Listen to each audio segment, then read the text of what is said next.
People begin to become successful the minute they decide to be. Welcome you all for the special virtual lecture program on finding right journals and their impact indices, jointly organized by Research and Development Cell and Dr.M.Aruchami Research Foundation, Kongunadu Arts and Science College, Coimbatore. Thankful for everything that happens in your life. It's all an experience. It's my immense pleasure to welcome and invite Dr. S. Palsami Sir, Dean, Research and Development, Kongunadu Arts and Science College, Coimbatore, to welcome the gathering. Please, sir.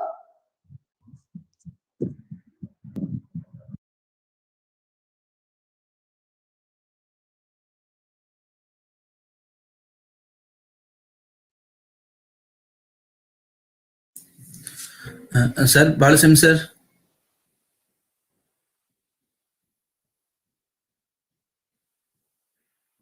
Sir, is it audible? Yes, sir. Yes, sir. Yes, sir. So, thank you, Betty, for your welcome, and I thank all the organizers to arrange such a very important function, important program for the interest of faculty members, those who are guiding the scholars and the other scholars, research scholars. So it is a very important, needed topic at this juncture because publication in right journal is the very essential quality to step up in another career in your life. So scholars, mere number, publication of papers in mere number is not at all important. So in what type of journal you are going to publish, that is the most important. So selection of the journal for our publication is essential for our career development. This is not only for the scholars, but also to improve the quality and the research activities for the faculty members also. This is essential. So in this occasion, many in recent decades, many predatory journals are coming and many publications will also be there in that kind of journals. We have to avoid such kinds of journals. So at international level, Jeffrey Bial is the authorized person. He is flagged all the fake journals. Every day, 1 or 2 journals in science areas, they are coming at international level. So that's they are included in the list. So we have to find out that kind of the fake journals or the predatory journals. Even our quality of work is very rich. If they are published in such kinds of journals, our work will be totally invalid. So selection is most important. And then today, the resource person, Dr. Abhiya Chellaya, a very young scientist and the teaching faculty member in the St. John's College, is having very wide knowledge in the area of research article publication as well as the journals, the qualify the journals.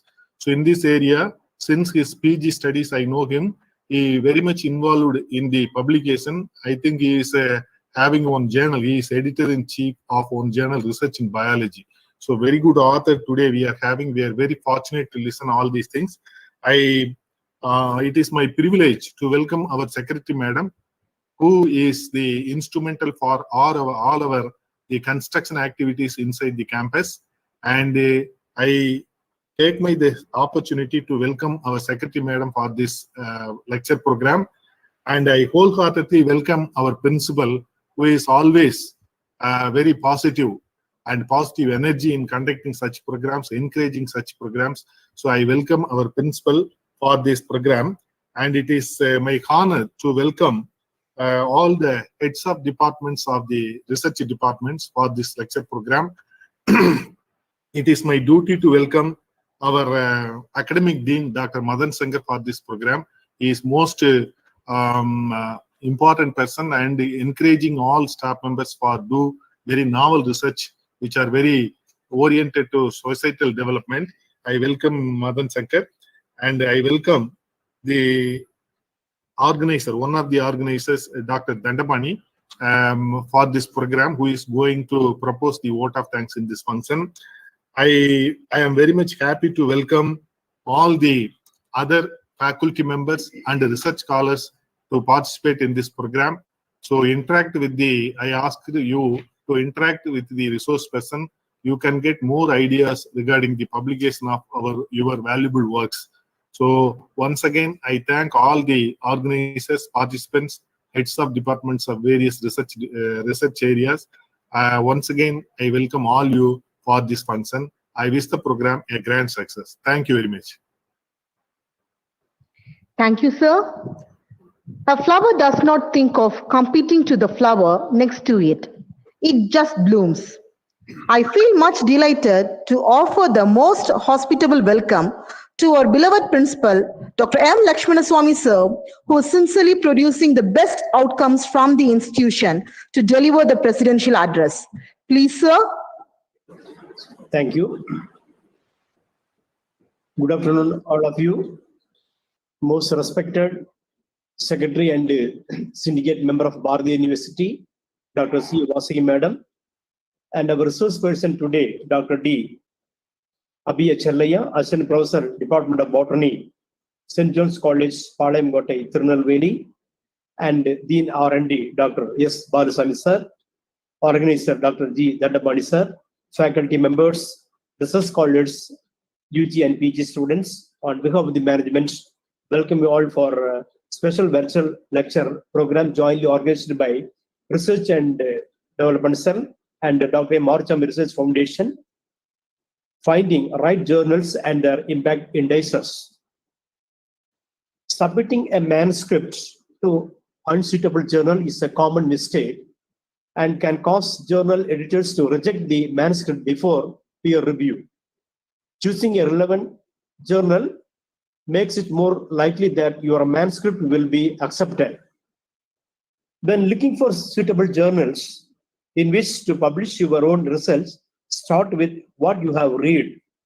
You should already be familiar with published studies that are similar to yours, which journal were those studies published in.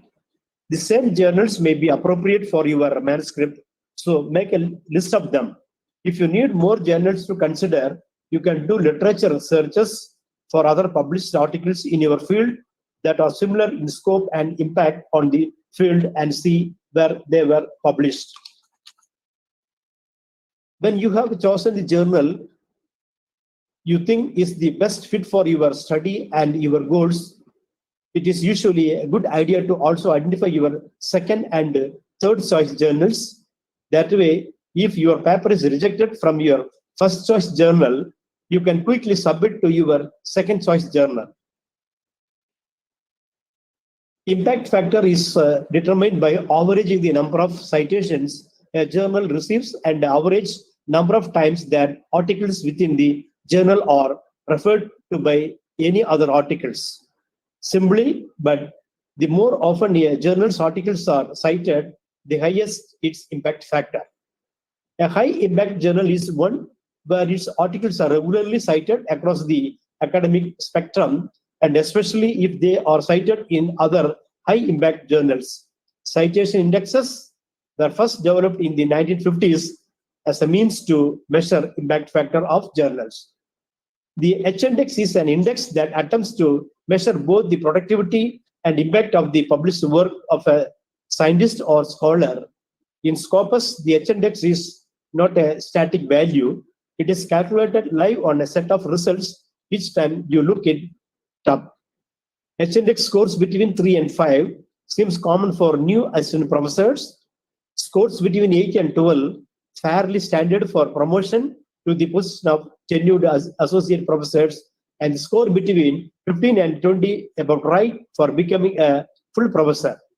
For more than 30 years, the Science Citation Index has been alone in fulfilling this purpose, but since 2005, Scopus is a direct competitor to the SCI databases. Comparing the two databases should help to answer questions that could have repercussions for the future generation to biometric analysis. In our campus, Department of Botany, Dr. S. Balasamy sir and Dr. Soundaraj sir, compared to the others, they have very good H-index, and for the mathematics, Dr. Ravichandran from the Department of Mathematics aided also. Every year he is publishing a very good high impact factor. This is an awareness for the beginners.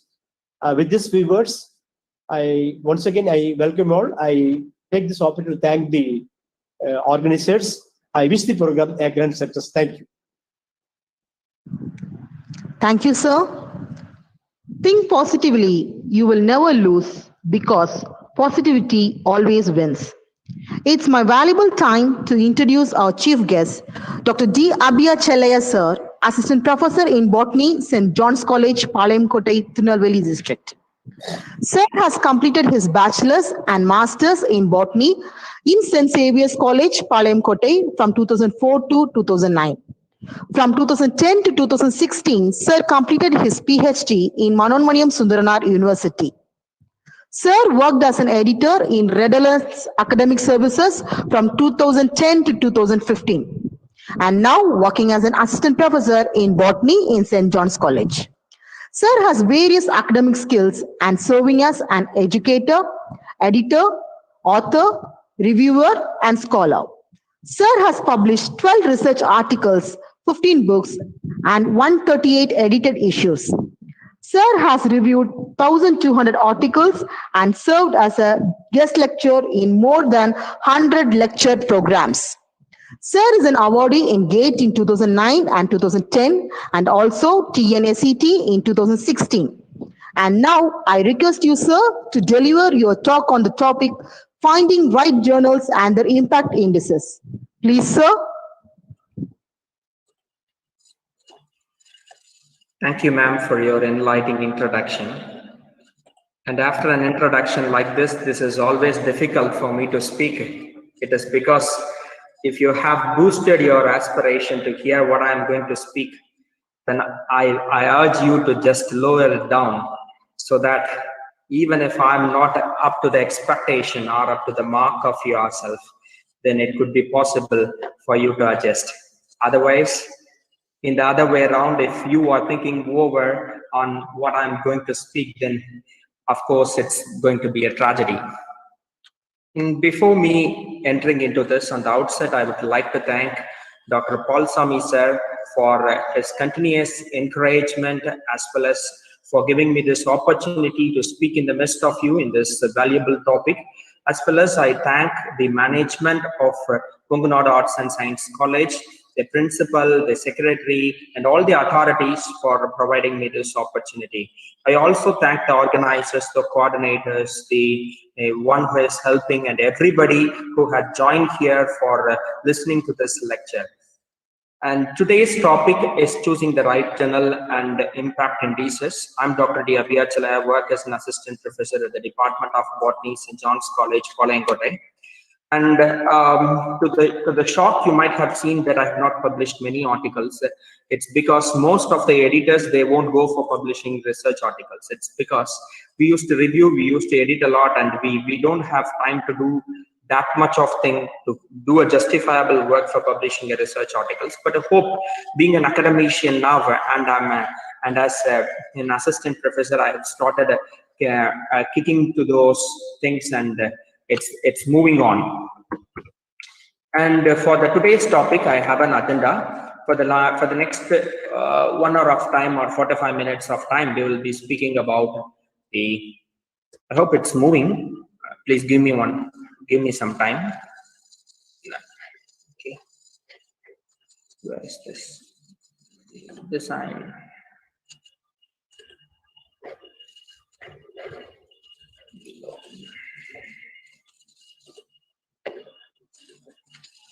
Okay. So we'll be speaking about what is article publication and why do we prefer indexing and what are the journal metrics, and then we will speak about finding the right journal in the right context.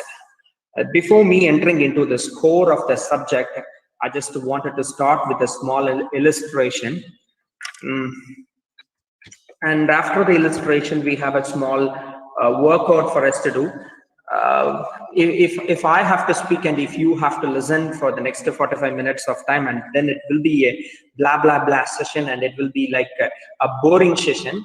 And I urge you to interact whenever it is possible, and whatever things that happens, you can come out with your views.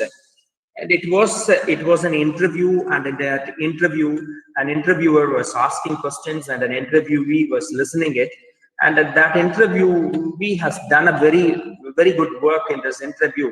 And so the interviewer just asked him not to tell about the questions when he moved out of the interview hall. So in India, it's usually a practice, and everybody they just wanted to ask questions when somebody comes out of an interview panel, and we just wanted to get the questions so that we can assume some other answers for that. When this fellow moves out of the room, the person who is sitting next to that, who is supposed to enter into that room, he just asked, can you please tell me the questions? But because of those things which the interviewer has said, he said, I'm not supposed to tell you the questions because the interviewer has strictly ordered me that I should not open the questions. And he is supposed to ask the same questions to you. So the interviewee, the next one who is waiting for that interview, he just said that, why can't you tell me the answers? He has ordered you not to tell the questions, but he has not ordered you not to tell the answers. So why can't you start telling the answers? So this sounds something good. So this fellow, he started telling the answers. The first question the interviewer asked was like this: when did you born? So sorry, the first question the interviewer asked was like this: when was the Indian independence happened?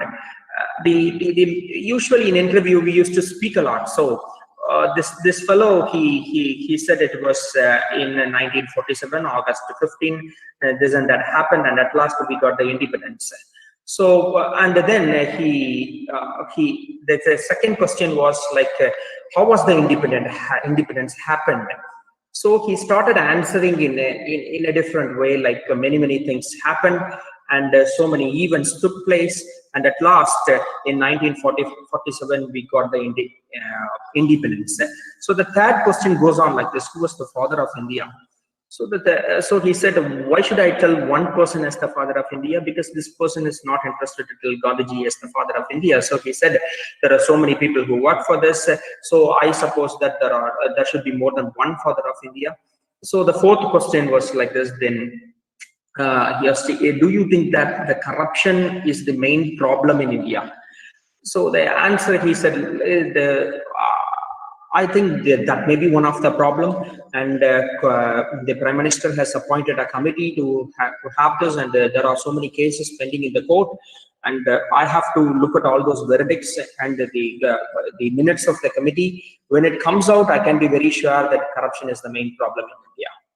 So he has come out with all the answers, not the questions. This fellow who is going next, he is ready with the answers now. He has no clue with the questions. So he entered into the room, and the first question asked to him was, when did you born? When did you born? And can you please tell me what things happened in your life? So he said, he started with this, started with the answer of the first question. Many things happened, and there were so many events that took place, and at last in 1947 I was born. And then the second question was like, what is your father's name? He said, why should I tell one person as my father? There are so many people who fought for this. So let me tell so many others' names too. So the interviewer was like, are you a bit crazy? Why are you telling like this? You moved out of your mind. And can you please tell me why are you speaking like this? So he said, the Prime Minister has appointed a committee for this, and there are so many cases on the court pending, and if that verdict comes, then I'll be very sure to answer your questions. It will be like this if you ask some tough questions to me, and I may be having some answers in my mind, and if the answers are not supposed to be for the questions, then I don't know what I have to do. Anyhow, I hope that will not happen this day, and I'm sure this is a very good one. Why can't we interact for some time? So this is the question for you, and if you have found out the answer, you can please use the chat box, or else you can unmute your mic and interact. There are two people near the river, and both of them want to get it on the other side. The boat can take only one of them, but they got across. How?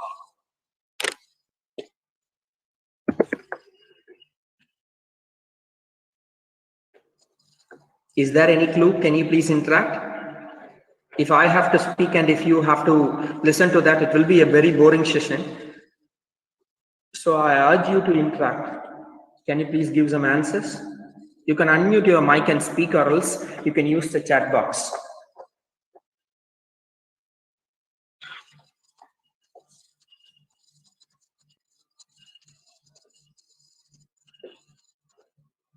Not even one.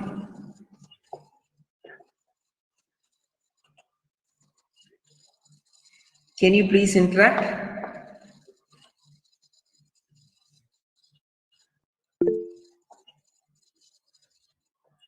Can you please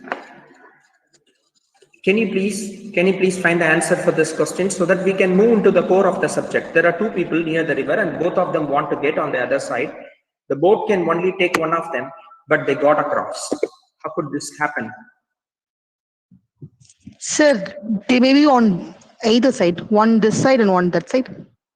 Yeah, this is the right answer. Okay, it seems as if we are on the other sides. I may be speaking something and you may be listening, but we both are in the same track, and we want to get out of the things that are happening, and we have to be very clear about the research journals, and also we want to know about the metrics. So let's both shall learn and cross the other side. We might have done so many blah blah blah lectures, of course. This quite have happened in our life, and in this COVID time, there are so many lectures which are happening in the online class platform, and teachers are preparing so much, and the students are most of the time sleeping and playing PUBG games.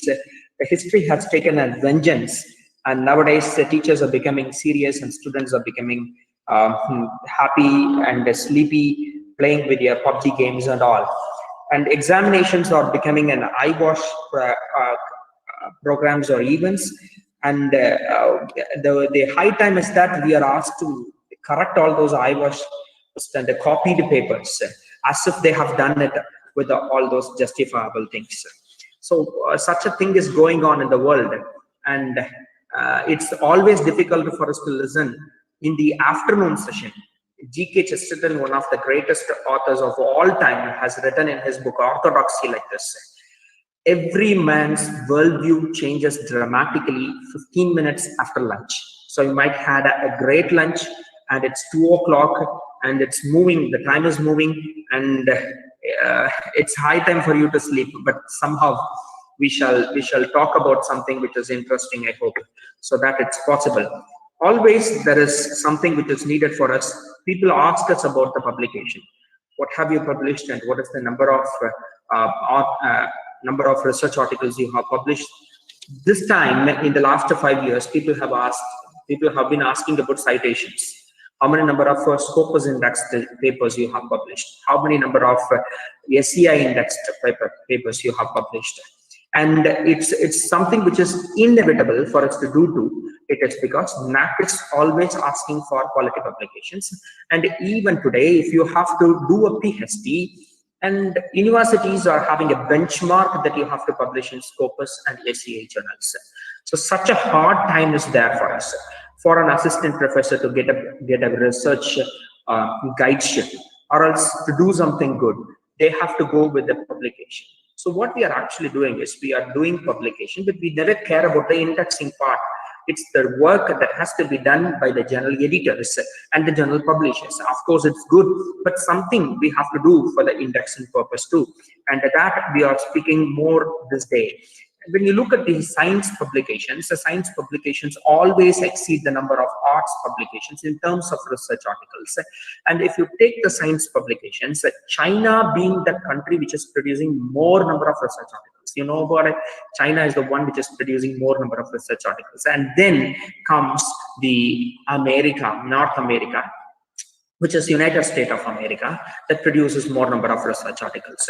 But if you look at the indexed publications, China is getting dropped down, and it's equal to India in the indexed number of publications. And if you look at the indexed publications, two players are there. One is European countries, and the other one is United States of America. United States of America having a good number of population than the United Kingdom. It is in the top of that, and it is producing more number of indexed publications.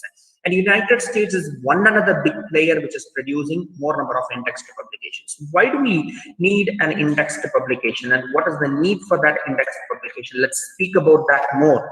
We are not going to speak about how to write a research article and what a research article is all about, but in one slide let me explain. We write a research article and we go for the publication of a research article. When you submit a research article, the reviewer will take that research article, he reviews. There are so many reviewers who will be looking at a research article, and the editor will be overseeing everything. And after the acceptance of a research article, they will go for the assigning of DOI number. DOI number is the digital object identifier, and getting a DOI number is must for research articles nowadays. And after that, it can be published in a website or in a hard copy. That is a different story. When it comes out to this world, we forget about everything and we say that my article has been published in so and so journal, and afterwards there are so many other works which an editor and a publisher alone can do.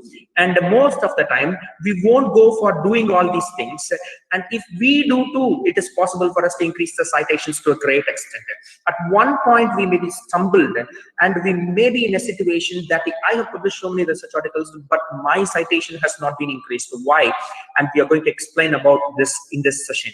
And if you look at that, there is something called search engine optimization, which is always needed for a research journal. Any website, if you take in this internet, they need search engine optimization. If you type something in the Google, this and that in the Google, there appears some websites in the first page, some other in the second page, and some other in the penultimate pages.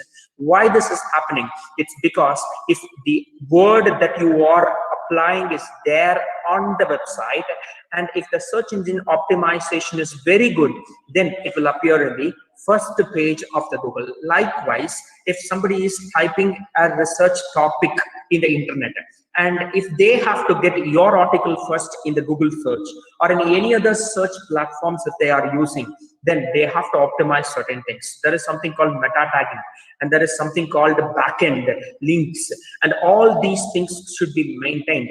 And SEO optimization is a very big topic, and I cannot just speak about this with one slide, but that is much needed for a research article to be highlighted in the research platforms. And then there is something called the digital repository, which is also making the research article to be available in certain libraries. In our library, if you are subscribing to a hard copy journal or a hard copy booklet, it will be there in our library. Any student, any research scholar who is interested in that book can take that book and can go with that book. It is possible for us to take any text, write, read, and do any work with that book. It's possible for us. But if you speak about the digital repositories, there are certain laboratories which are having digital services. For example, if you take Harvard University Library, Princeton University Library, Stanford University Library, they have digital platforms whereby they have digitalized most of the books, and that is available in the internet for the usage. Anybody who is interested can get the access for taking those things. If you don't know, you just have to know about the Gutenberg project, which started in 2001, and now they have documented so many books, and it's available online for free of cost. All those books which have been published before 40 years has been digitalized, and it was funded by Google and Microsoft. The high time is that it is available now for free of cost in the internet. If you go to archives.org, you can get those books for free of cost. Also, there is some concept called digital repository. I have to speak with you about locks, clocks, and the portico, and also there are so many other digital repositories, but I have to tell you about this. If you publish one research article, how can I get that in my library? it is possible for me to get that in my library if you connotate to this digital repository rules. For example, if an author is publishing a research article, the editor takes care of that. The publisher publishes it. Afterwards, the work is not at the end. It goes on. They have to send it to the digital repositories. There is something called lots of copies keep this stuff safe. For example, a journal website is there and something happens to the publisher and the publisher is not interested to continue the journal. So he drops the website, he moves out of the internet. What happens then? The research article will not be available in the website, in the internet afterwards. So to combat that situation, there has been certain initiatives which were started, and that can take more number of copies and deposit these PDF or the HTML sources in their repositories, in the interested libraries for the future preservation. If it is kept in one place, it can be destroyed. If it is kept in more number of places, for example, in 500 laboratories or in 500 in libraries, it is not possible for us to destroy that source. Clocks is one of the service which is offering high-end services for paid purpose, and Logs is a free service which has been started by the Stanford University. Portico is also one of the best service which you can have, and with the help of these services, digital repositories, they crawl the article, they take the article and they put it inside the libraries, digital libraries, and they keep our stuff safe. From that, it is also possible for the publisher to send the journal article to the abstracting and indexing services that an author do not know. But if the indexing service or the abstracting service has been associated with this journal publisher, then they can directly crawl the article and take it to their repository. That is also a high time, because most of the indexers, they also index the abstracts. So when it is available in different platforms, and when one source is available in different platforms, it is possible for a people who, for a person who is going to that website also could read your abstract and have the link of your article. Such a kind of thing is happening in the backside, and also it improves the citation. We always speak about citation. One person, if he is publishing a research article, it should not be kept as such. It should be cited n number of times. Many number of citations are needed for us. We used to increase our citation to a great extent. We speak about the increase in the citations, but we never know how to do that. But today we shall unveil all these concepts. So citation is an important thing that we speak about, and it increases with the abstracting, indexing, and digital repository services. Can I, being an author, do this? It's possible for me to do. Even if my journal is not having that indexing and abstracting services, then it is possible for the author to do that by himself. We'll speak about those things, and we shall speak about the right journals after understanding all these concepts to a great extent. We need a great abstract. Always, it's not possible for a person to read the entire research article and understand what a person is telling about a research topic. We need an abstract. An abstract is much needed for any research article. So if you look at an article, even if the article is of 1 page of length, they need an abstract. So the abstracts are taken by the indexing and abstracting services. They take those in the information and put it on their website, so that if a person is having a search, then it is possible for them to be directed to that website directly from the abstract. If a person is taking those things, then it is possible for them to come to the journal website and can also see other research articles. So journal publisher is also having a high time when they are going for this indexing and abstracting services. So this forms the metadata for a journal. And any serious librarian can speak about this metadata. For example, there is a title for a research article, there is an abstract for a research article, there are research authors, there are authors who have done this research. So first author, second author, third author, and a corresponding author can be given. The affiliation of those authors can be given, and the journal volume issue can be dated out with the date of acceptance, with the date of receiving the manuscript, with the date of the publishing the manuscript. All these things could be encoded with the DOI number. This forms the metadata chart, and this can be made into a small program in XML whereby this XML can disseminate inside the websites, which you cannot see.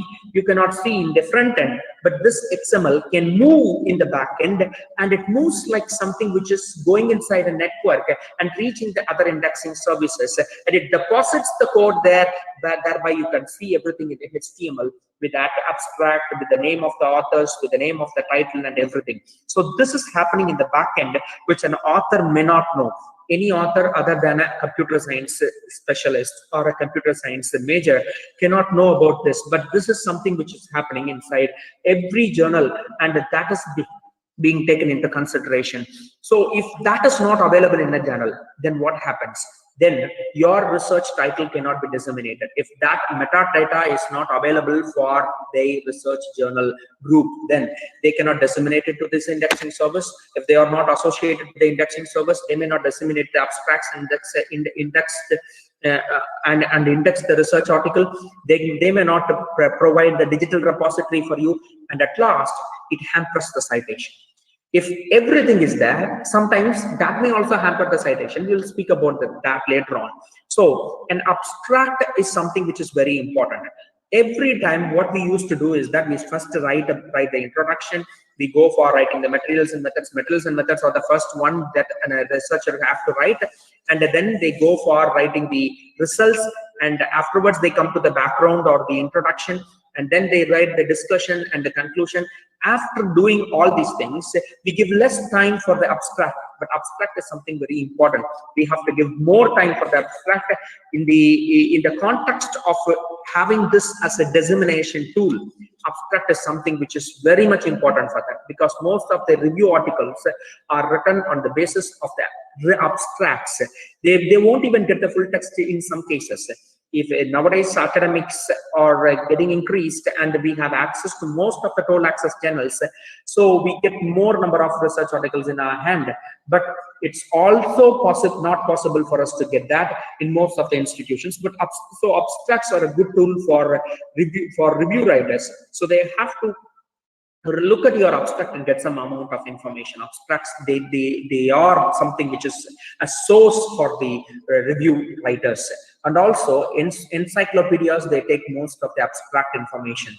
They also should be very specific. It's because when an abstracting or indexing server takes care of your research article, the abstracts are put together in a subject classification or in a subject level indexing service. So the sources of the indexing services may be different on the basis of the subject, and some of them are multidisciplinary in nature, and they are categorized on the basis of the abstract and the research title. So this makes the researcher who is searching for a content from the research article to get the right information from your research article, and thereby he will move into the research article of you, and at last he will cite your research article, and that gives a great thing, because the citation increases your value too. So abstracting services and indexes, what they actually do, they actually summarize the research articles and put together in a common place. For example, if somebody is searching about pollution, and the pollution in a context which is related to a particular city. Most of you are from Coimbatore, and let me take that Coimbatore has certain amount of pollution too. So pollution in Coimbatore is the topic which a person or a researcher is searching in the Google. What happens if that comes if your research article comes in the first place? Then that person will cite your research article when he is writing a research paper, and that increases your citation, isn't it? And for that, what I have to do, for that, the research indexes have to summarize everything and they have to give. So what happens when you going for a search inside the indexes website, they will go for the classification according to the keyword that you have typed. And at the back end, they will go for the search of it in the ecology, which is the broad classified one. Inside the ecological or environmental sciences topic, they will go for this pollution. And that too, if there is some indexed in specifically with this keyword of Coimbatore, then they will pick it up with the help of this metadata, and it is shown in a fraction of a second in the Google. And that is the work of your abstract and indexing. So everything that is very much to be highlighted should be there in your abstract, and that will be revealed with the help of this abstracting and indexing services. So indexing services are very great tools, and they provide quick and easy access for us to have the information and the right kind of document which we are in need of. There are different types of indexes. There are book indexes, there are newspaper indexes, there are periodical indexes, there are indexes which are respected to this collections. If you look at the indexes which are having collections like poems, fictions, plays, songs, and they are limited to those type of categories. If you take the periodical indexes, for example, journals, they are published serially, one after the other, 1 month after other. They could get the different content in a different area. If you take a multidisciplinary journal, true multidisciplinary journals are nature and science, you can get different topics of interest. See, their indexings are of that type of kind. So subject level index will be there, periodical indexes will be there, indexes of different types will be there, and those indexes, they will just boost those things which a person is searching. Other than that, big sites, they also have their own SEO services. So search engine optimization would have been done in their website itself.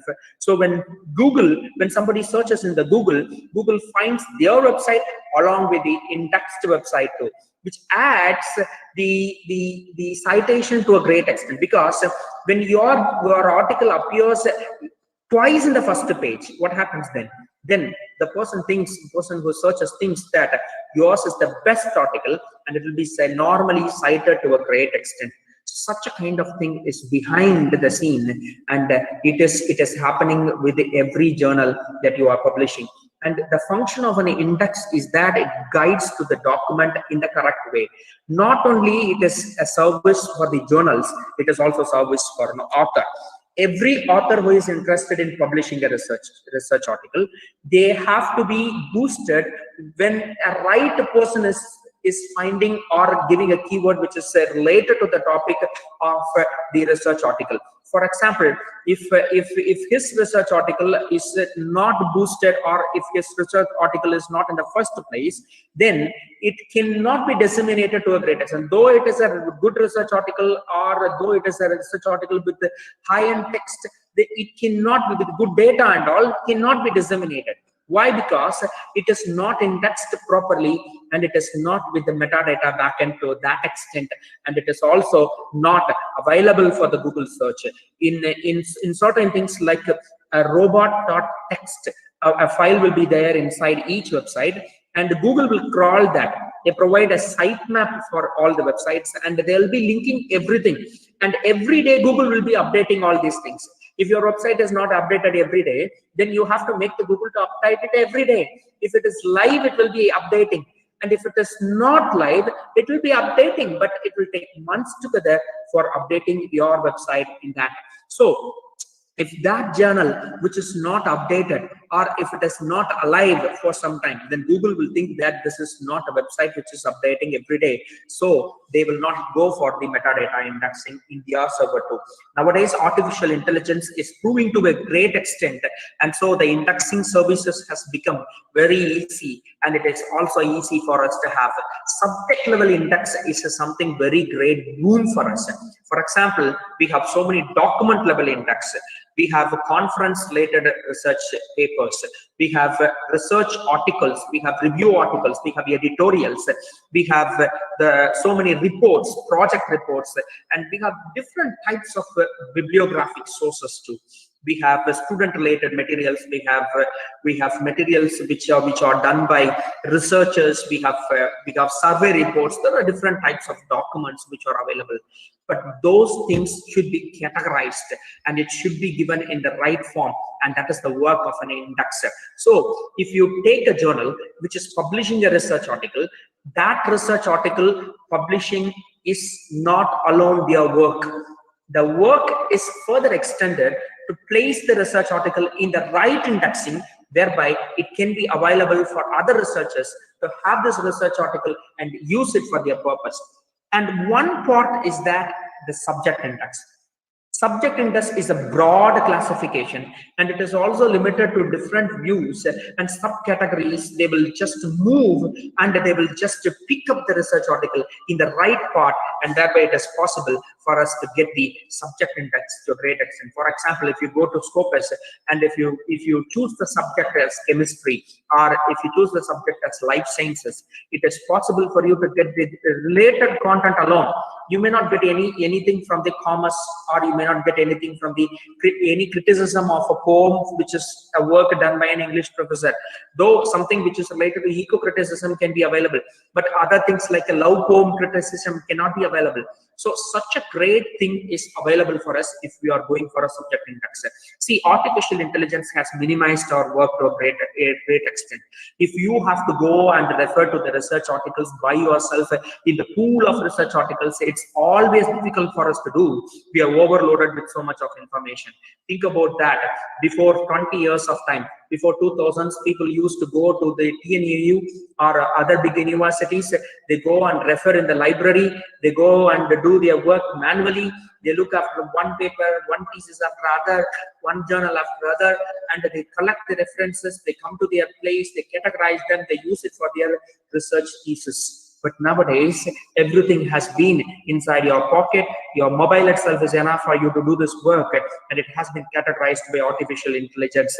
And if it is not available, and if sources are there in individual journal websites, nobody can take it that easier, and dissemination of research across the horizons is not possible, and it is not available for us to. And if you take an indexing service and get into that without a classification, it is like taking water from a fire hydrant. If you open the fire hydrant, it moves out with great pressure, and this abstracting and indexing services, they have this classification so that it is minimized for a minimized author, and it is minimized in that context for a research group which is searching for that content. If you look at this is a boon which has been done by so many research databases. Let me show you some of the research databases here. These are multidisciplinary databases which is containing this abstracting and indexing services. ISI, which comes under this Clarivate Analytics now, which is a work of Thomson Reuters, is a composite database in this case, which is having this abstracting and indexing services. And the Scopus is also one which is having this. DOAJ is also one which is having this, and the PsycInfo, Philosophers Index, and these are arts-related databases which are having this abstracting and indexing services. What is the use of that? It saves your time. It gives you the quality and credible information. There are also certain things like curated databases which you have to think about. If your content is redundant, and if it is something which is highly plagiarized, it should not be used by other people. Then it should be stopped. It should be curated to a certain extent. So if you take this Thomson Reuters indexing service, it is a curated database. It has been tested so many times with so many editors, and it is placed afterwards. If there is some error which is being done by a journal, then the journal will be kicked out of the service, and they will be locked that they cannot enter into them for at least minimum of 5 years of time. So such a kind of rules and regulations are there. So curated databases are always preferable. There can be databases which are not curated too, like user end databases are there. For example, if you take a ResearchGate service or academia.edu, which can be a service which is offered to the authors to a great extent than to the journal editors. So if you take those databases, it's not actually curated. Any content which is available on the research side can be seen in this ResearchGate or academia.edu, which is not curated. But in case of this indexing services, they are highly curated to a great extent. So problems and access and obstacles are sought out to a great extent, and it is actually not possible without an indexing service for us to get the right source of a research article and the right journal which is having a great insight and an impact in its context. And it will always give you the relevance and comprehensive result in terms of that. And most of the people, they got a satisfactory result, and only few people, they tell us that it is not satisfactory in its nature.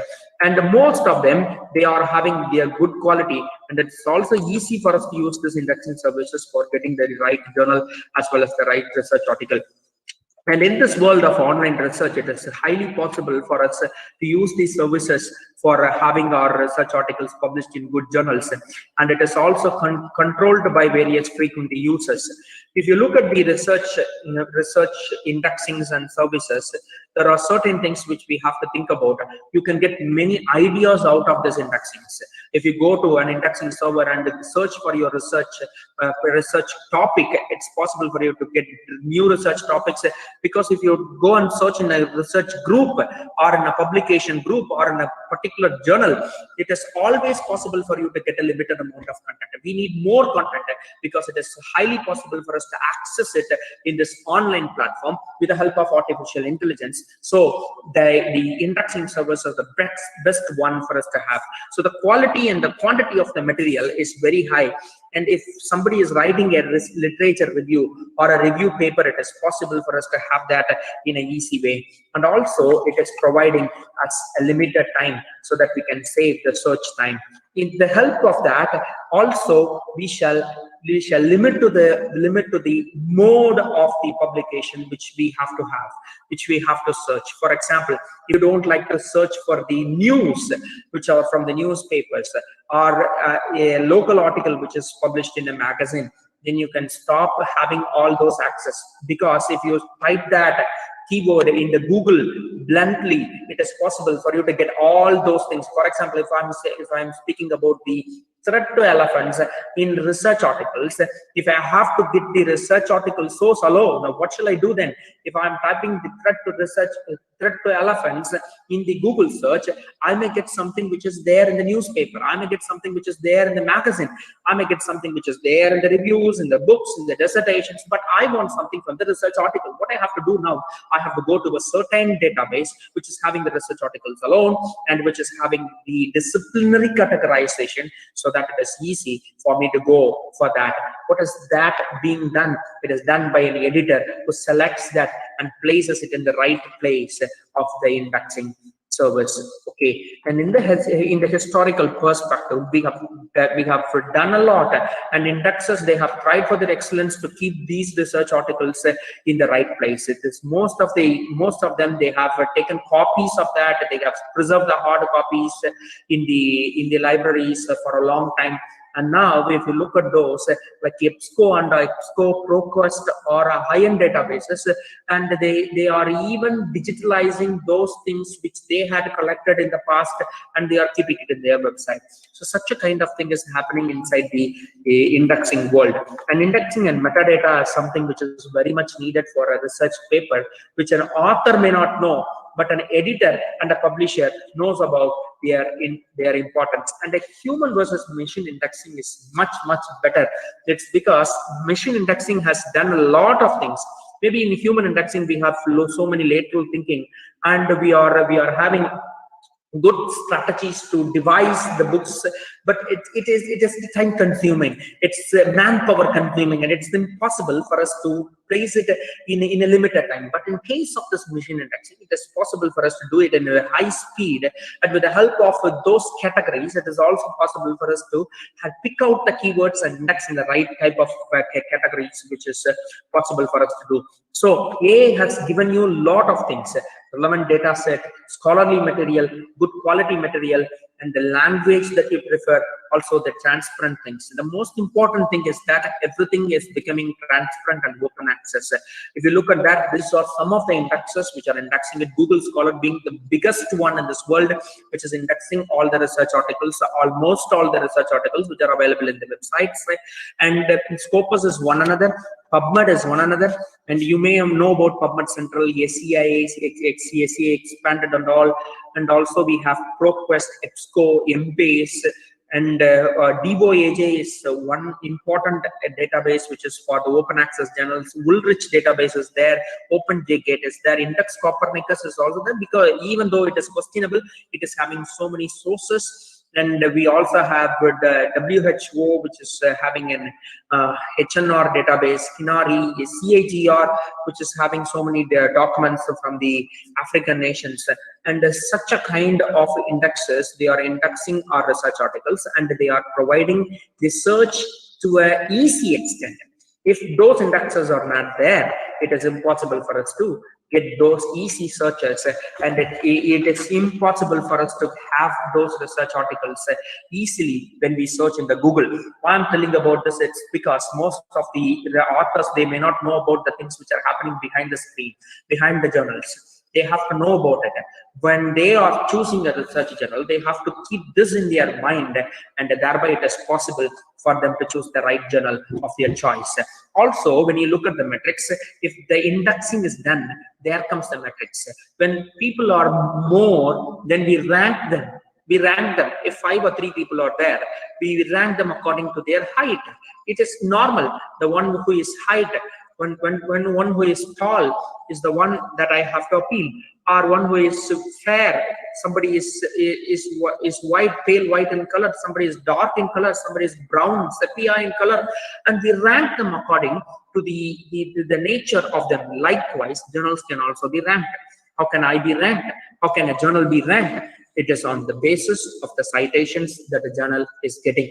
It is something called journal metrics. There are also certain other things other than the citation which can be used for this journal metrics.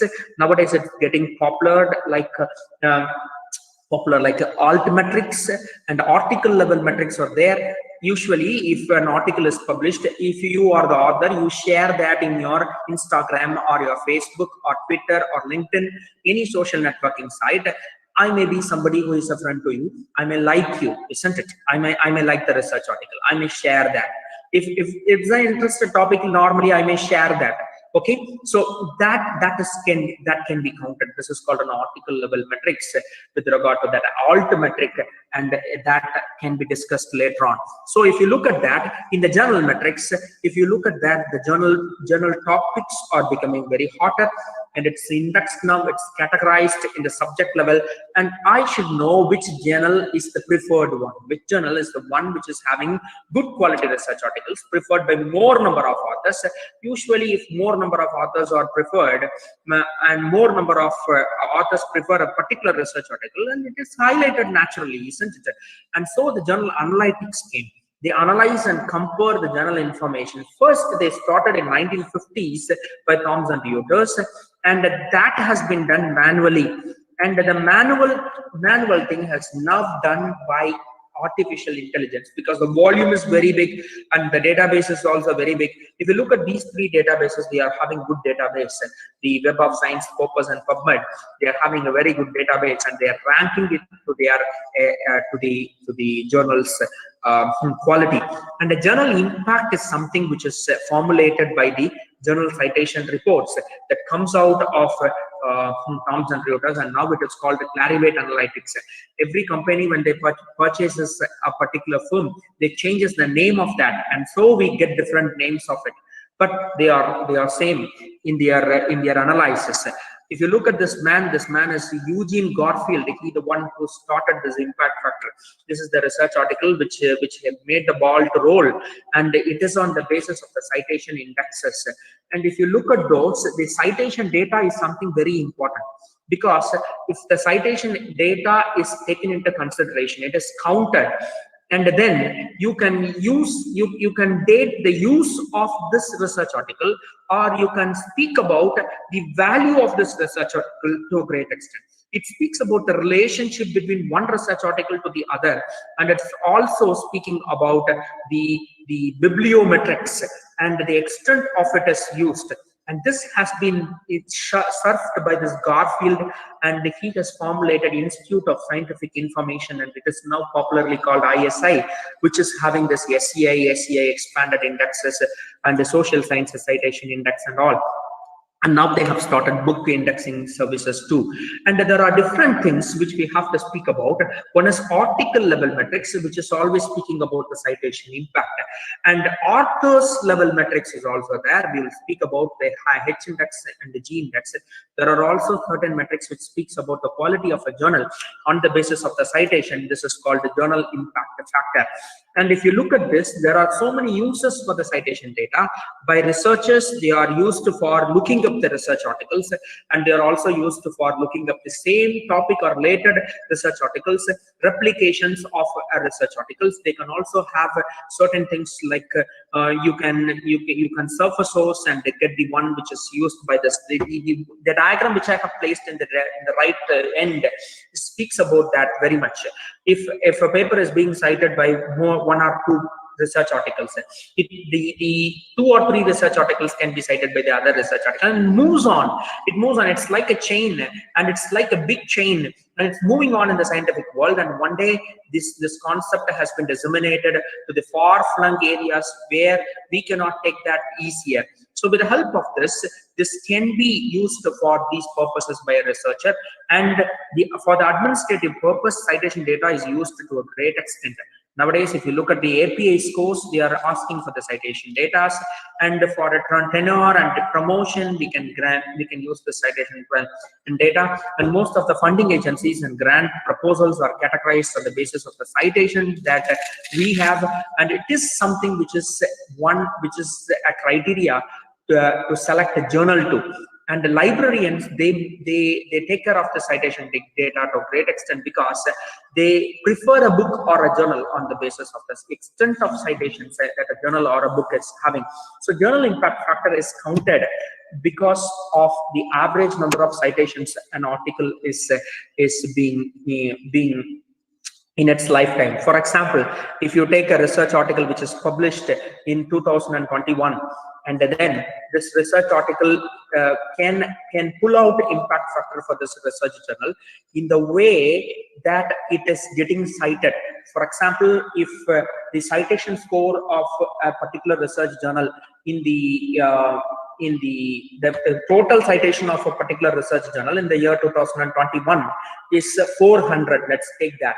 And if the number of articles which is also published by this research article is in 2021 is 400, then the impact factor becomes 1.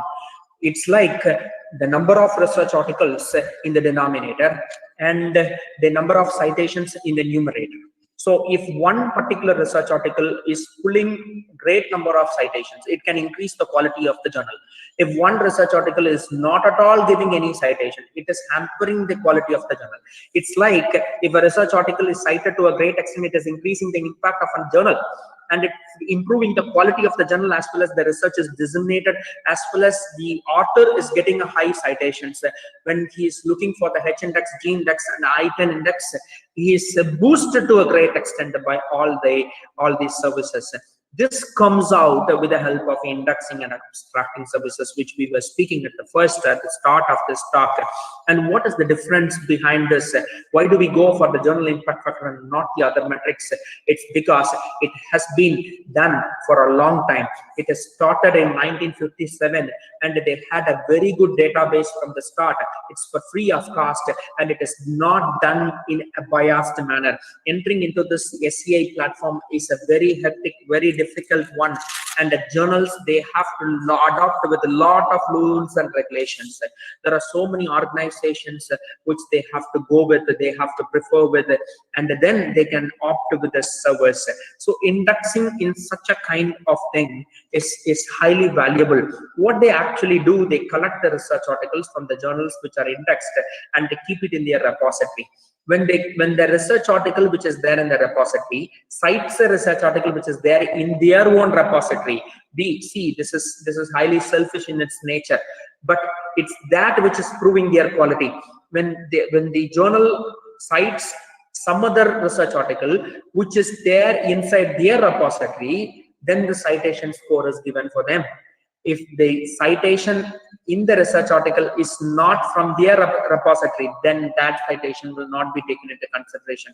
So if the impact factor should be there for the research journal, then the research journals will cite the one which is there, the journal which is there inside their repository, and so we are locked inside them.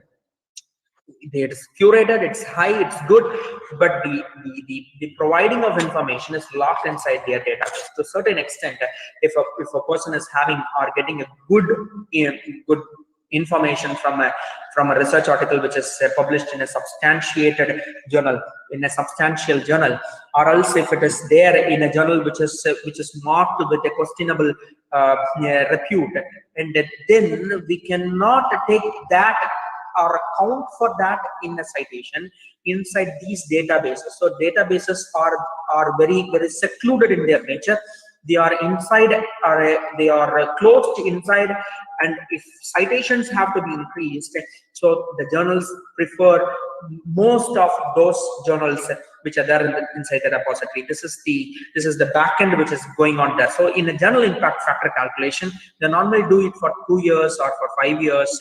Okay, so what they actually do, they take the n number of articles which are there, which are being published in those 2 or 3 years of time, and then they keep it in the denominator, and they keep the number of citations in the numerator, and thereby it is possible for them to achieve or get the impact factor. So getting an impact factor is a very difficult job for most of the journals. If you take Nature, Science and all, they have more number of journals with 40, 30 impact factors. That is a difficult one.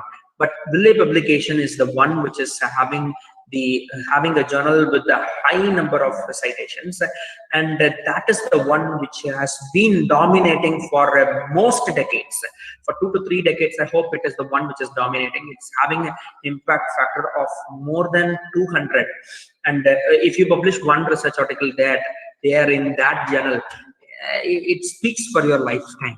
So such a kind of thing is being operated in case of this JCR journal impact factor. There are also various other impact factors nowadays which are popularized, but it's not good. It's because, let me tell you the problem. There are some impact factors like universal impact factor. There are something like global impact factor. There are so many this and that impact factors. Every day it's coming out.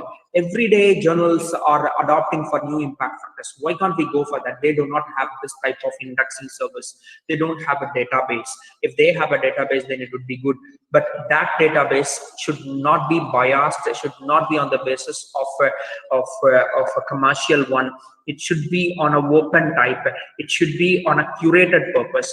But that is impossible. That only big players can do that, and so it is limited to that extent. So we are preferring to the impact factor to a great extent, and not the other classical impact factors. Other new impact factors which has been after this 2010s. And so there is also one another difficulty which is that most of these new impact factors, they are calculated on the basis of Google Scholar database. Google Scholar database is an open database. Anybody can see the citations. Anybody can look for the citations. Anybody can look for the H index of a journal or an author or an institution. Anything can be done with this help of Google Scholar. But there is a problem with the Google Scholar too. Google Scholar is using artificial intelligence, and it is a big player in the internet. And it is the one which is having the best Google search service, isn't it? So when you look at the Google Scholar, it searches for the citations in almost all the websites. For example, I am the one which is controlling, I'm the webmaster for, let's take that I'm the webmaster for my college website. And if I'm having an access to that, to open a new page and put all my research articles one after the other, and do something like having an introduction, materials and methods and references and all. I want to open this page and make it available for others to see, but let me close this link, hide it inside it, but I cannot hide it from the Google service. So Google artificial intelligence, they will just go for the analysis of my site back. They will take this link, crawl it down, index it in their server. What happens is that if that research article is cited with that fake research article which I have formulated is cited with some number of citations which I have, then they will also be included in the citation list of the Google Scholar. If I'm opening some 500 pages like that, consider if I'm purchasing a new domain, I'm making a website, fake website, like a college which is available, which is not at all available, which I alone know. Then I'm making some research, fake research articles, not letting it out. It's not open. Nobody can see it from the website, but I'm just putting all my citations inside it and doing it. Then Google Scholar can show that there are great increases in my citation. But all these other databases which we were speaking, that is why curated indexing is much needed for us.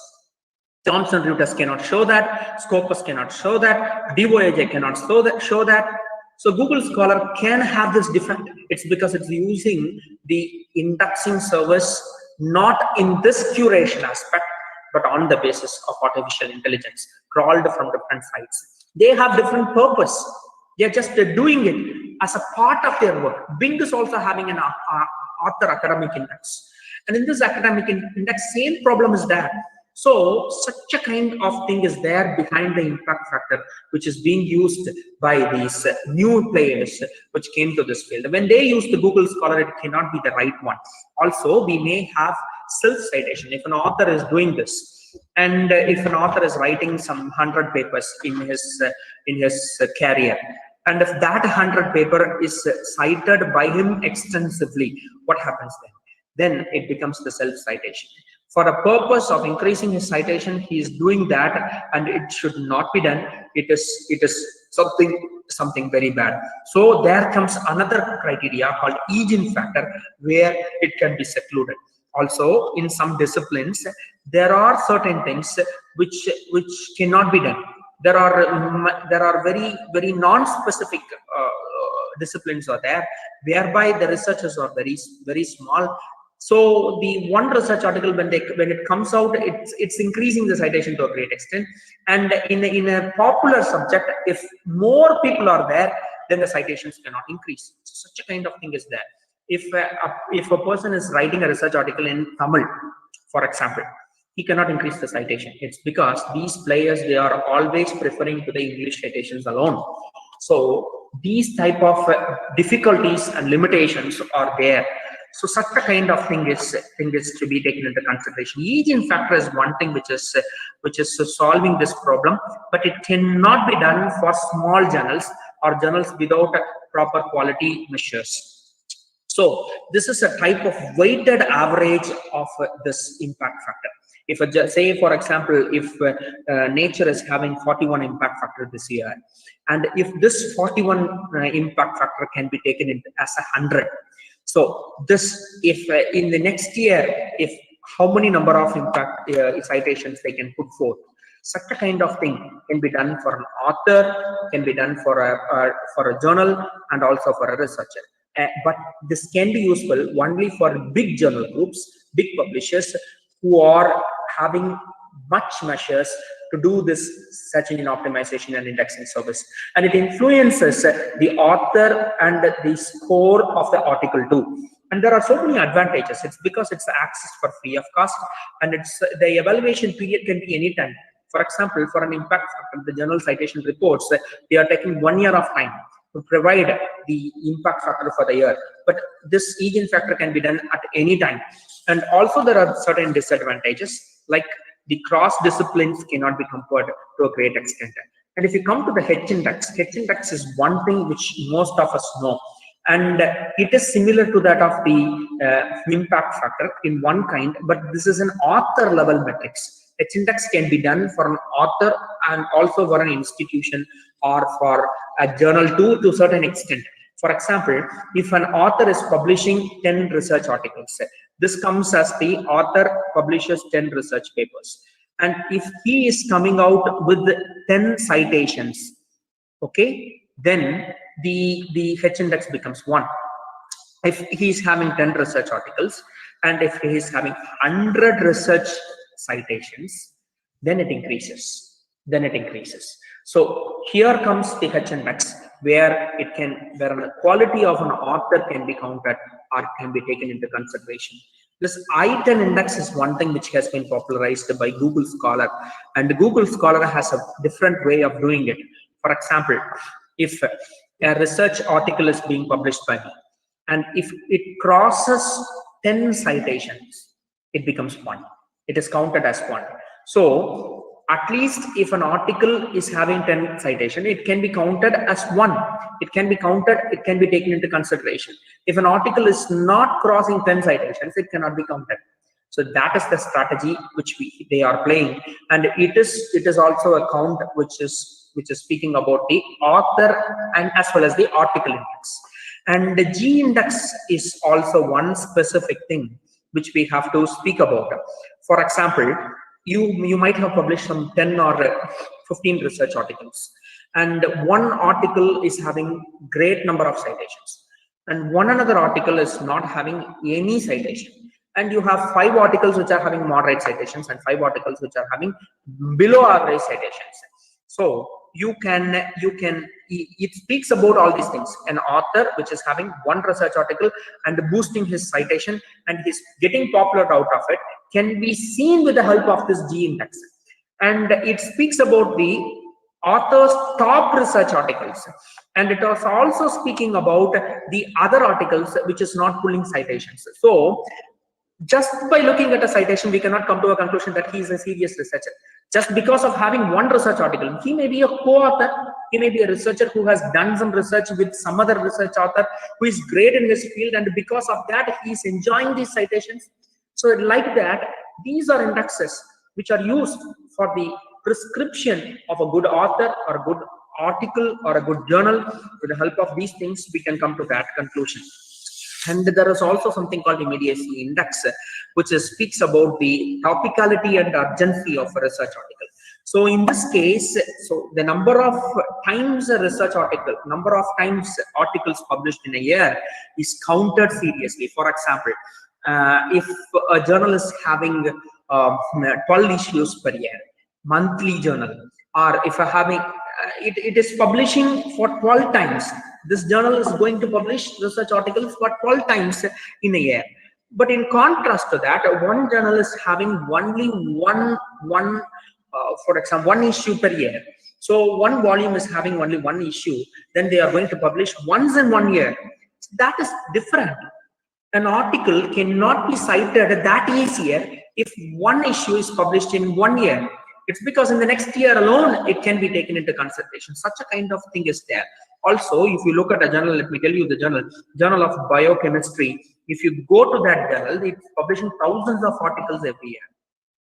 You cannot just away tell that there's thousands of articles are of good quality. It's right, it's of good quality, it's a very great journal, but if you look at the impact factor of them, it's very low. But a journal which is publishing only 20 to 25 research articles per issue, and that too having 2 or 3 issues per year, they can earn more amount of impact factor. It's because they are limiting the number of research articles which is publishing and increasing the citations. But in case of Journal of Biochemistry, it's actually not possible for them because they are publishing thousands of research articles every year, and so they have to increase the citation after the benchmark. 1,000 is the benchmark for them. If they have 6,000, then they will get 6 impact factor. But this one, if they are publishing only 100 research articles, if they are having some 600, that itself is providing them 6 impact factor. So such a kind of difficulty is there when we are going for analyzing a research journal on the basis of the impact factor. So it's time for me, so I'm moving out, I'm moving in a high speed. So manipulation of rankings are also there, self-citation and speeding of research publications, on all these things, they are increasing. And if you look at this, there is something called Matthew effect. It's like a rich is getting richer and poor is getting poorer. It's like if you have a good editor friend in a good research journal, then you can go for the publication of the research articles in the good journals, and that way you can also improve the citations. And sometimes it's also happening, and it's also having a centrifugal effect. When a journal is moving up, it's pulled down naturally. And high quality ranking journals, and they are not letting new authors to enter, and they cannot publish their research articles that easily. And hard for new journals to get this high rankings. Nowadays, more doors have been closed, and it's like a big mafia group, and they are cornering the journals. Let me speak about this in the last part of it. Non-English journals and non-English research articles are hampered to a great extent. Let me not go for this interaction. It's because it may consume more time. So using a metric is something to qualify a journal, and for an author is always a big question. It's because no single metric can be taken into consideration in case if you are preferring for a good journal, and it's also depending on the question or depending on the subject that you are taking into consideration. For example, in life sciences there are so many journals, but if you go in anthropology, there are limited number of journals. How an anthropology researcher can be rated as though with that of the chemistry as well as with the life science graduate doctoral, it's impossible. So depending on the subject, depending on the question that we are raising, we have to choose the metrics and use more metrics so that it can tell a big story about the research journals. And when you come to this author profiles, always there are difficulties. If you go and open an account in Google Scholar, you may find this difficulty. You may search about that. I have a unique name, Abhiyachalaya, which is not at all available in anybody of this world, I hope. One or two new youngsters are there nowadays in nearby areas, but this combination of Abhiya and Chalaya is highly difficult, and nobody is there. If such a possibility is there, then it's easy for you to search about an author and their profile. But if you take a common name like Magesh or Suresh, how can you do this? This is highly impossible. Say, for example, Magesh is publishing a research article with Suresh, and Magesh moves out of this laboratory and he moves to another laboratory where he is also having a research mate whose name is also Suresh. He is now publishing with both the Sureshes. And how can you differentiate between these two research articles? Well, you are going for a search. It's highly difficult. So researcher ID, which has been formulated by this Thomson Reuters, have been put forth, and ORCED ID is one thing which is very important for us. Authors can use this ID, which is a number which is specific for them, which is categorized, and which is also country specific, so that this one number can tell about us to a great extent. And so this author profiles are used to a difficult extent. You have been thinking that I'm speaking something very different in the angle of journals. It's because most of us do not know about it. If you have to increase the citations, you can also go for indexing your research articles in these open databases like ResearchGates, academia.edu, Sonodo, Figshare. These are databases which can increase your research citations. It's because if you open an account and put it on those things, then most of that will be disseminated to different parts with the help of the indexes, and thereby it is possible for you to get the citations easier. And where can you find a journal? Finding a journal is always very difficult for us. If you have to find a journal, you have to look at the databases. You have to look at the databases first. And the databases, I prefer composite databases for various reasons. Composite databases are much important tool for us. It's because it's having large content inside it. Because of AI, artificial intelligence, it's possible for us to segregate them and easily pick out the right journal, which is being in the one that is apt for our content. And also, I prefer one another important thing which we have to do, and that is a curated database. If you are not having a curated database for the purpose of the selection of a journal, then you are doing something wrong. So curated databases will speak a lot about it. Most of the content you can get from the Scopus database, you can get from the PubMed Centrals, and from the journal master list of Web of Science. These three are the important databases that you have to go by. And I have to speak more about DOAJ. DOAJ is the directory of open access journals, and DOAJ is the one which is having a list of open access journals. Prefer open access journals. It's because these days we are having open access content to a great extent. You don't know what is happening in this world. Most of the librarians know, and most of the other scholars from other disciplines, they may not know about this, what is happening. You know, Elsevier has made a profit of 800 crores in India just by selling his Scopus database. You know why? It is because we are publishing more in the Elsevier journals nowadays. And it's a great initiative by the Elsevier. It's becoming a big mafia group like something in this research world. Springer has purchased so many research groups. You know, Nature is now with Springer, and they have even changed the name to Springer Nature. Biomed Central is with them, PLOS is with them now, and Elsevier is also acquiring a lot of other journals. Blackwell and Taylor and Francis, IEEE and other big groups are also there, but they are getting interchanged, and there's a big competition behind them. And in the business market, everybody is willing to do this. You know, when you go and ask them, they will charge a big fee for indexing, not directly on the basis of indexing a research journal, but in a backdoor way, just like selling a database. There is a big database providing company in the world. It is called a Typhon. It has been recently acquired by Villay Publishers. You know, Villay was using the database, Scholar One database, which has been put forth by Thomson Reuters, and they moved out of the Scholar One database and they preferred this Typhon database. And this Typhon database has been acquired by them. They purchased it. And then elsewhere they have seen this, and they purchased the second one, which is called the bpress database. If you go and ask the Scopus, they will ask you to purchase the database first. And so such a kind of thing is going on. And we have been speaking about predatory journals. Jeffrey Beal is one who has started this claim predatory journal, but this is a word which has not been authorized by many other research scholars of this world. We should not use the word predatory journals, but questionable journals is a decent word which can be used, because journals are predatory in one sense and non-predatory in other sense. Anyway, if a person is publishing in a journal, it is going to disseminate, and it's going to give some authenticity for a research article. And so there are certain things that a government has to do, but our government has lost it. I had been recently to the Elsevier's office, as well as to a program which has been organized by CARE. You know, CARE journals have been popularized now after 2019. Thanks to that, they have started a great initiative. First, they have started this initiative in 2017, and then in 2019, they have formulated this CARE group.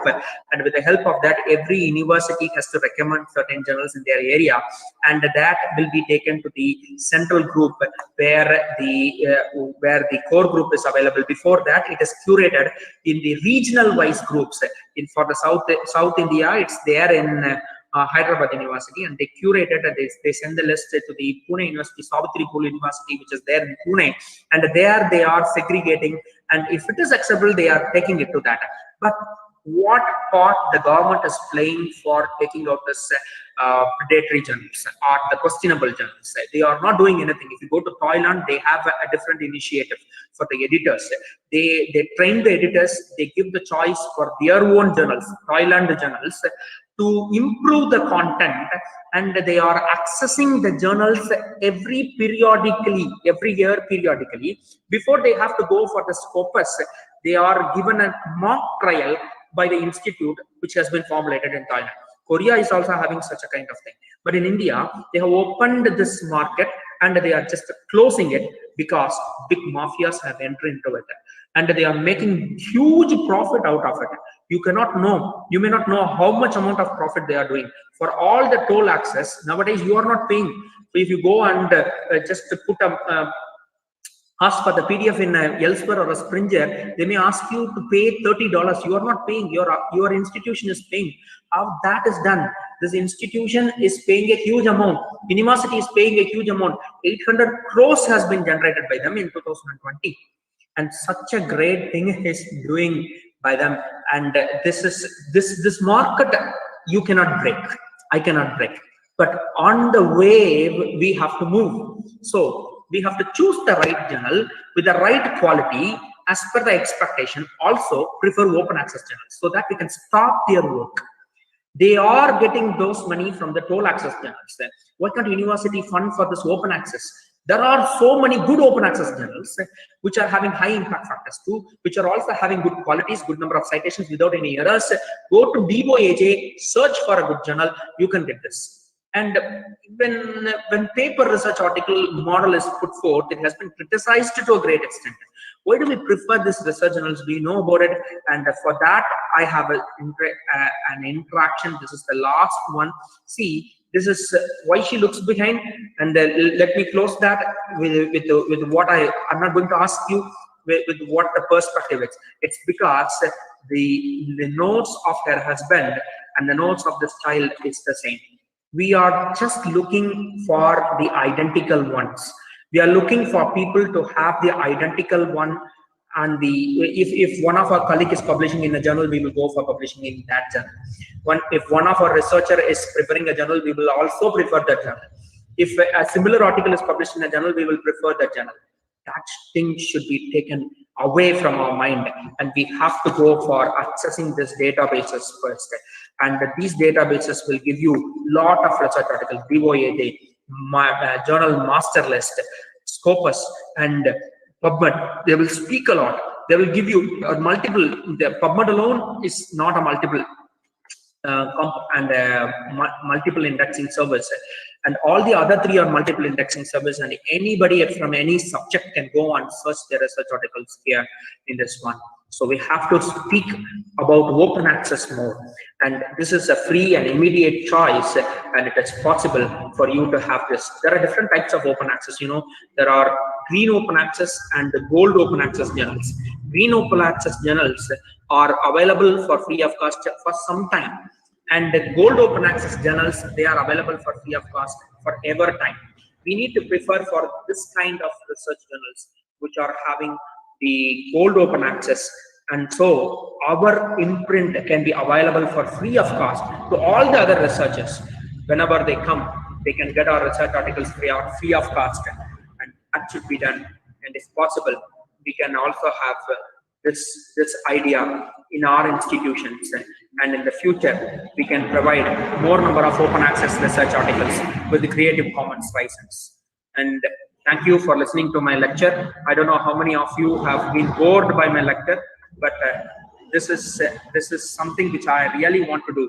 Before you try publishing a research article, choose the right journal of your choice, so that you can also have a good publication, as well as you can make the other researchers to get the source in their hand easily, so that the citations of yours as well as the journal can be improved. Altogether, the research world can be cherished.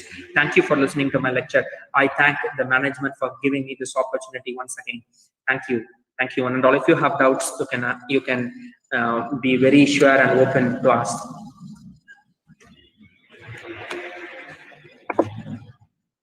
Thank you, sir. Now the topic is open for discussion.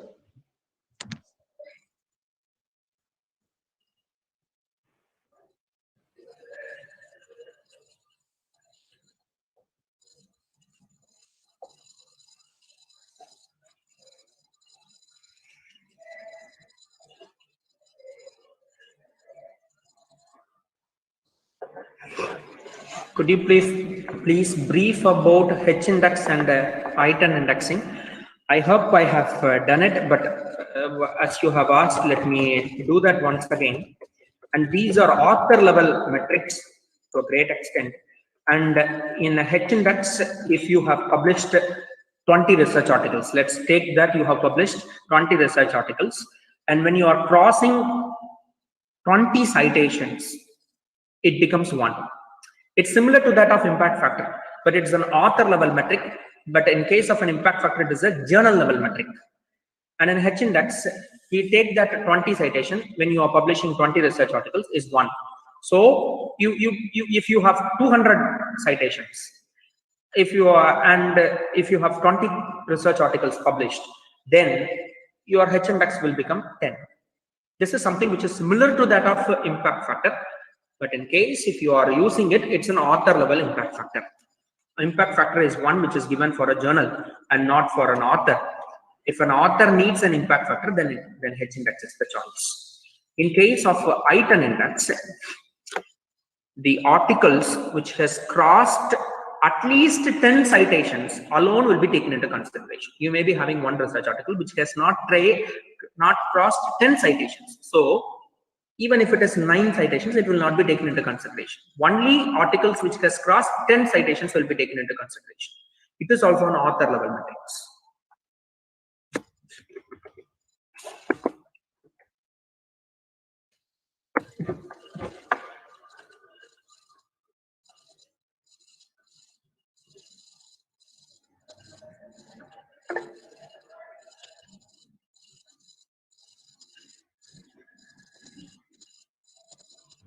Any other questions from the participant side?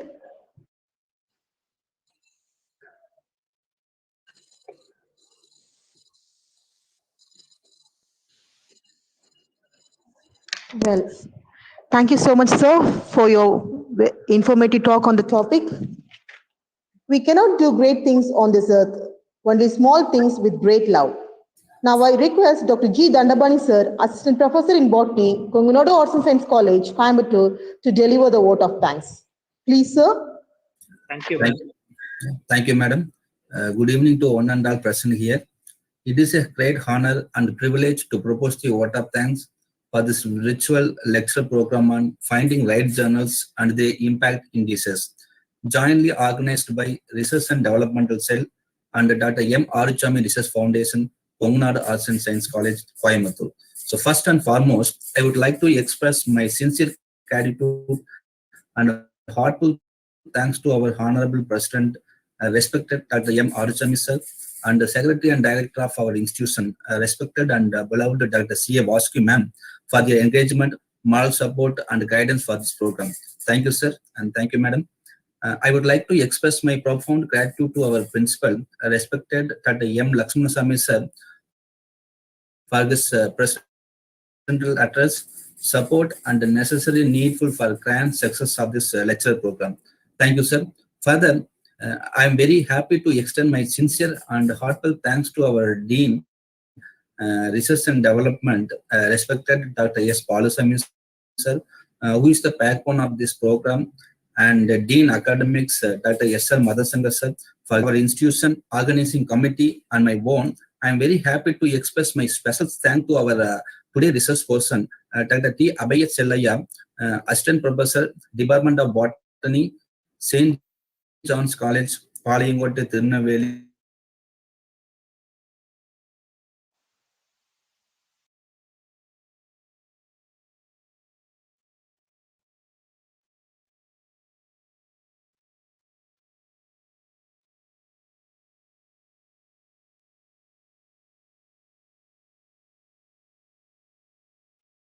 And presenting wonderful and highly informative lecture on finding right journals and